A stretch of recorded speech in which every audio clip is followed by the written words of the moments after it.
Now we would proceed to understand how to build an EC2 instance for a Windows box.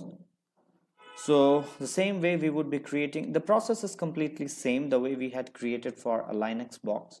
All we need to make the changes are the security group instead of SSH would be RDP, and the AMI OS that we would be selecting would be Windows instead of Linux.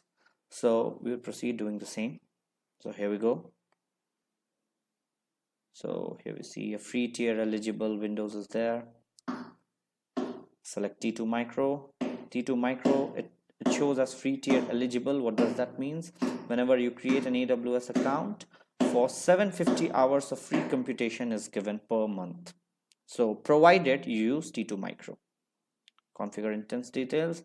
The network configuration would be covered here, which includes a VPC, subnet, public IP address, capacity reservation.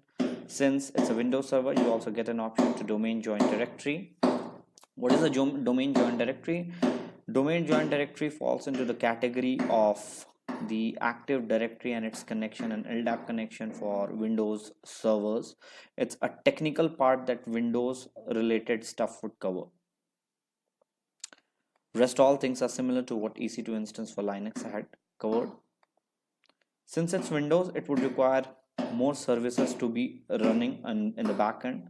So by default, you get 30 GB of storage. Add tags means providing name to your server. This is EC2 Windows.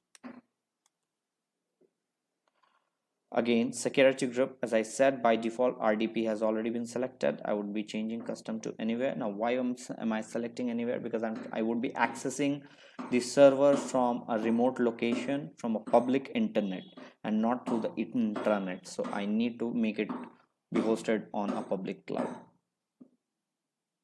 And launch it. We'll be using the same key pair, though it's a Windows server and not Linux, because key pair has nothing to do with what kind of server you're building, rather it has specific to the region. One key pair downloaded is specific for authentication for entire services within that region.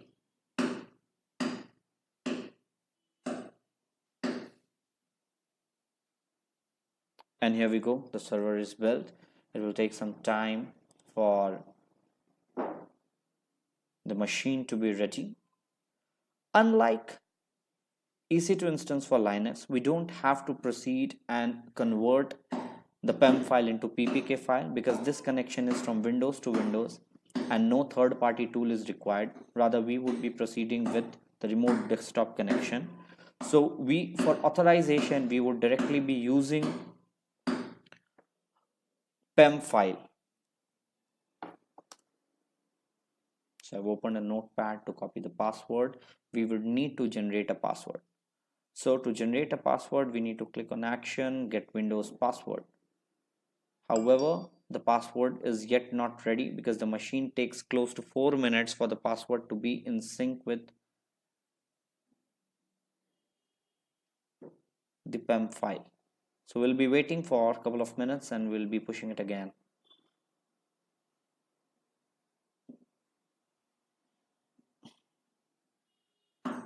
Now, how do we connect Windows server? So we'll just click on run MSTSC. MSTSC stands for Microsoft Terminal Services. It opens remote desktop connection. We'll copy the public IP address, paste it over here, connect. As I said, the default username for Windows machine, for Linux machine is EC2-user.